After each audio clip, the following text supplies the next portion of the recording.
থেকে ঢুকে দিলে তিনজনের মধ্যে আদান প্রদান। আবার আশরাফুল কথা দিচ্ছে না আপনি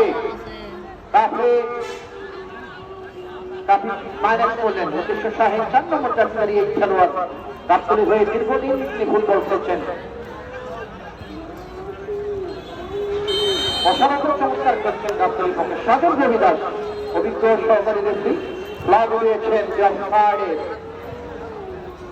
মঞ্চে চলে যাই আমাদের সম্মানিত সভাপতি জনাব আব্দুল হামিদ সন্তোষ সভাপতি বসে রয়েছেন সাবেক সভাপতি মহোদয় অনেকেই, জনাব মোহাম্মদ লুৎফর রহমান, জনাব দিলওয়ার হোসেন রয়েছেন সাবেক যারা প্রতিষ্ঠা সভাপতি জনাব হাবিবুর রহমান সাবেক চেয়ারম্যান বুদ্ধি দিয়ে পরামর্শ দিয়ে অবস্থান করছেন জনপ্রতিনিধি